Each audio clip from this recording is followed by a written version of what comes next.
Sahabat hikmah di balik kisah, Rabu siang warga Komplek Anggrek Regency, Kecamatan Sumedang Utara dikejutkan saat ditemukan seorang anak berusia 5 tahun dengan tangan dan kaki yang terikat rantai besi. Diduga penyekapan saat ditemukan warga. Dugaan penyekapan anak ini terungkap ketika sejumlah warga melihat asap dari rumah perempuan berinisial S. Menduga terjadi kebakaran, warga pun lapor Satpam Komplek. Untuk memastikan sumber asap, Satpam Komplek dan warga mendobrak rumah yang terkunci. Mereka mendapati panci gosong yang masih berada di atas kompor yang menyala. Saat Satpam dan warga berupaya memadamkan api, terdengar suara minta tolong dari lantai 2 rumah tersebut. Saat dicari, ditemukan si anak terikat rantai besi di sebuah kamar yang diikatkan ke velg mobil dan besi tralis rumah. Kondisi sang anak juga terlihat sangat mengenaskan. Banyak bekas luka di tubuh dan wajahnya. Petugas kepolisian dari Polres Sumedang langsung melarikan anak tersebut ke rumah sakit. Polisi sudah menemukan keluarganya dan langsung melakukan pemeriksaan. Polisi tetapkan pemilik rumah sebagai tersangka penyekapan dan penyiksaan seorang anak di Sumedang, Jawa Barat.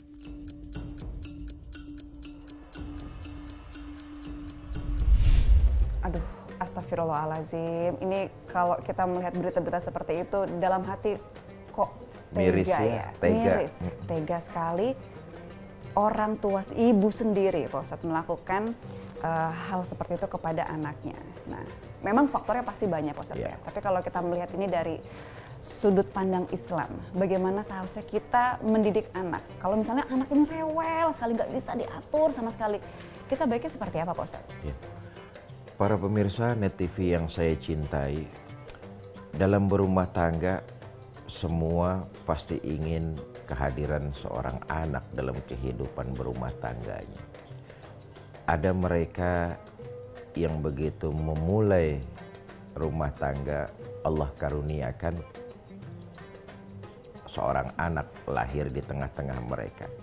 Tapi tidak sedikit di antara kita yang bertahun bahkan puluhan tahun membina rumah tangga tapi belum dikaruniai seorang anak. Semua yang namanya orang tua pasti mengidam-idamkan kehadiran anak di tengah-tengah mereka. Betapa sangat disayangkan dengan tayangan yang kita saksikan tadi. Ada seorang ibu tega, menganiaya, menyiksa darah dagingnya sendiri. Padahal di luar sana puluhan, ratusan, bahkan ribuan orang-orang tua mengharapkan kehadiran anak di tengah mereka. Allah belum karuniakan, Allah belum beri. Saudara para pemirsa, begini, anak itu merupakan titipan dari Allah Subhanahu wa Ta'ala yang harus kita jaga dan kita pelihara serta kita asuh dan kita didik. Di dalamnya penuh dengan cinta dan kasih sayang serta kelembutan. Memang tiap anak pasti akan berbeda karakternya. Jangankan yang lain nasab, artinya yang lain orang tua. Kadang-kadang yang satu orang tua saja punya anak empatnya berbeda karakternya. Tentu orang tua harus punya kesabaran yang ekstra dalam mendidik putra dan putrinya, karena tiap anak karakternya berbeda. Tetapi Islam memberikan tuntunan terhadap ajaran-ajaran orang tua kepada anaknya. Bagaimana? Sesuai dengan sabda Nabi, tuntunannya pertama, namakan anakmu dengan nama-nama yang baik. Ini tuntunan Islam nih. Jadi para pemirsa, kalau punya anak, berikan mereka nama-nama yang baik. Karena nama yang baik itu setiap kali dipanggil sama orang tuanya mengandung doa. Jadi jangan sembarangan untuk memberikan anak, karena dari sini mulai pembelajaran awal. Berikan anak nama yang bagus, karena setiap kali kita panggil anak kita mengandung unsur doa di dalamnya. Yang berikutnya, kewajiban orang tua adalah mendidik, mengajari. Nah, dalam Islam, didiklah anakmu sedini mungkin.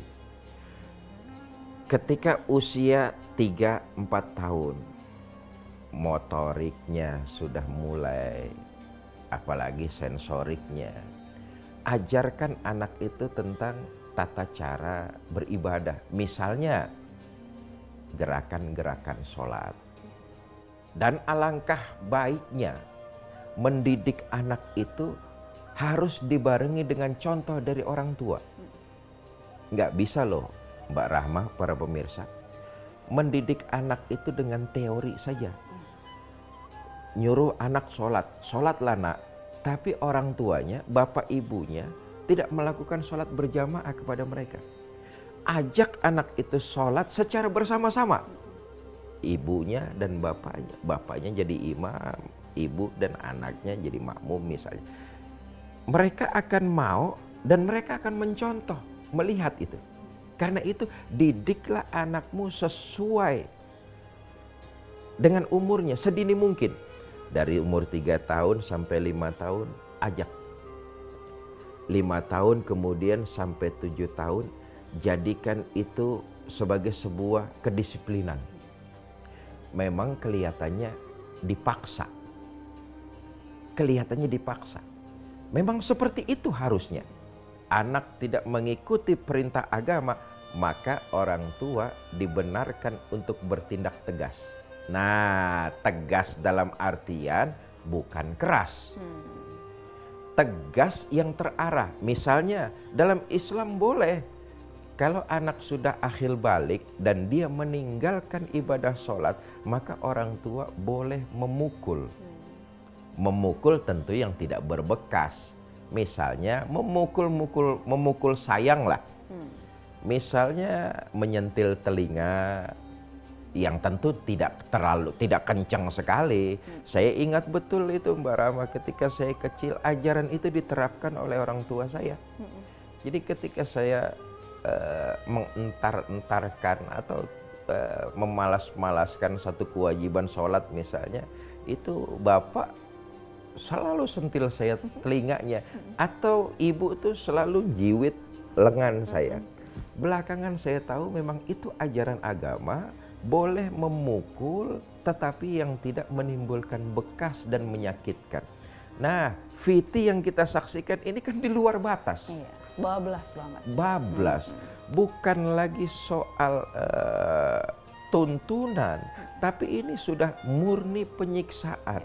Anak yang mestinya diberikan kasih sayang, diayomi, diperlakukan dengan kelembutan, kok mbok yao, seorang ibu hilang kesabarannya lalu bertindak di luar batas, menyiksa, bahkan mohon maaf kalau kita lihat tayangannya sampai dirantai si anak ini. Sungguh sangat tindakan yang di luar batas peri kemanusiaan, apalagi dilakukan oleh seorang ibu kandung.